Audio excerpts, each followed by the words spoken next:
ముమ్మాటికి super 6 super ఫ్లాపే. మీ బాబు రాజకీయాలకు సంబంధించి వస్తుంటే వైసీపీ ట్రోల్ చేస్తుంది, చంద్రబాబు కోసమే రాజారెడ్డి రాజకీయాలు.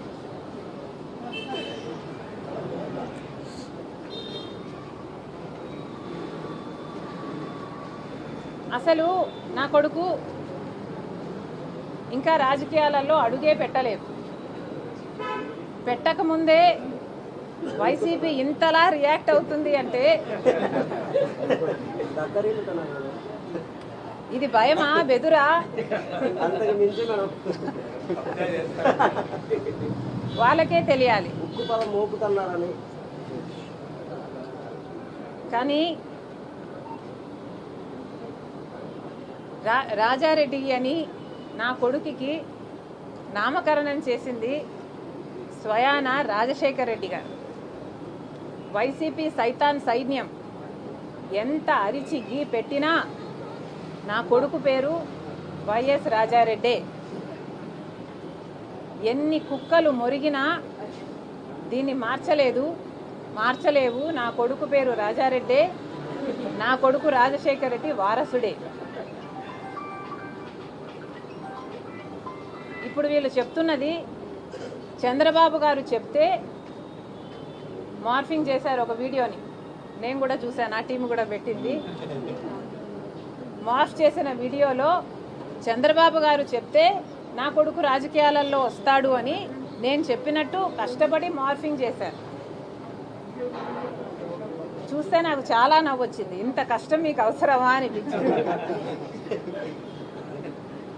చంద్రబాబు గారు చెప్తే నా కొడుకుని రాజకీయాలలోకి తీసుకొస్తాను అని మీరు చెప్తున్నారే, మరి ఎవరి చెప్తే జగన్మోహన్ రెడ్డి గారు ఉపరాష్ట్రపతి ఎన్నికల్లో ఒక ఆర్ఎస్ఎస్ అభ్యర్థికి మద్దతు ఇచ్చారో వైసీపీ సమాధానం చెప్పాలి. నిస్సిగ్గుగా ఈరోజు మిగతా వాళ్ళ గురించి మాట్లాడుతున్నారు. నిస్సిగ్గుగా జగన్మోహన్ రెడ్డి గారు స్వయంగా ఒక ఆర్ఎస్ఎస్ అభ్యర్థికి మద్దతు ఇచ్చారు అంటే ఇది ఎంత అవమానకరం. అసలు రాజశేఖర్ రెడ్డి గారు బీజేపీని వ్యతిరేకించిందే బీజేపీ ఆర్ఎస్ఎస్ సిద్ధాంతాన్ని ఫాలో అవుతుంది కాబట్టి. అలాంటి ఆర్ఎస్ఎస్ అభ్యర్థికి జగన్మోహన్ రెడ్డి గారు వైసీపీ మద్దతు ఇచ్చారు అంటే ఈరోజు రాజశేఖర్ రెడ్డి గారు గనుక బ్రతికే ఉండుంటే జగన్మోహన్ రెడ్డి గారిని చూసి అవమానంతో సిగ్గుతో తల దించుకునేవాడు రాజశేఖర్ రెడ్డి గారు. అసలు జగన్మోహన్ రెడ్డి గారు సమాధానం చెప్పాలి. సుదర్శన్ రెడ్డి గారికి మీరు ఎందుకు మద్దతు ఇవ్వలేదు? సుదర్శన్ రెడ్డి గారు ఒక తెలుగువాడు.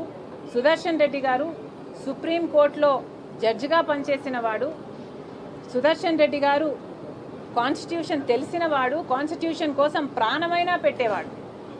మరి అలాంటి వాడికి జగన్మోహన్ రెడ్డి గారు ఎందుకు మద్దతు ఇవ్వలేదో సూటిగా సమాధానం ఇంతవరకు చెప్పలేదు. నేను చెప్తా.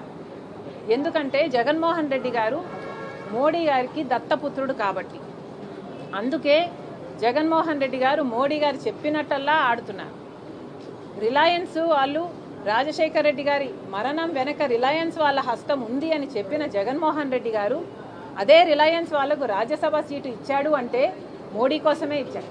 గంగవరం పోర్టు అదానికి కట్టబెట్టాడు అంటే మోడీ కోసమే కట్టబెట్టాడు. 5 ఏళ్ళు అధికారంలో ఉండి ప్రతి బిల్లుకు బీజేపీకి మోడీ గారికి మద్దతు ఇచ్చారంటే దానికి కారణం జగన్మోహన్ రెడ్డి గారు మోదీ దత్తపుత్రుడు కాబట్టి. మరి ఇలాంటప్పుడు జగన్మోహన్ రెడ్డి గారు ఏ ముఖం పెట్టుకొని ఈరోజు ప్రజలకు సమాధానం చెప్తారో సమాధానం చెప్పండి. అసలు ఒకవైపు కూటమి సర్కారు బహిరంగంగానే పొత్తు పెట్టుకుంది బీజేపీ పార్టీతో. కానీ జగన్మోహన్ రెడ్డి గారు బహిరంగంగా పొత్తు పెట్టుకోలేదు, రహస్యంగా అక్రమ పొత్తు పెట్టుకున్నారు. బీజేపీ తొత్తుగా, బీజేపీ తోక పార్టీగా పనిచేస్తున్నారు. ఎంత సిగ్గుచేటు అని అడుగుతున్నాం. ఒక ఆర్ఎస్ఎస్ అభ్యర్థికి రాజశేఖర్ రెడ్డి గారి కొడుకు మద్దతు ఇచ్చాడు అంటే ఇది సిగ్గుమాలిన పని కాదా అని అడుగుతున్నాం. అసలు రాజశేఖర్ రెడ్డి గారి కొడుకుగా వైసీపీకి జగన్మోహన్ రెడ్డి గారికి ఐడియాలజీ అంటూ ఇంకా ఏమైనా మిగులుందా? సమాధానం చెప్పండి. లేక బీజేపీ ఐడియాలజీనే వైసీపీ ఐడియాలజీనా?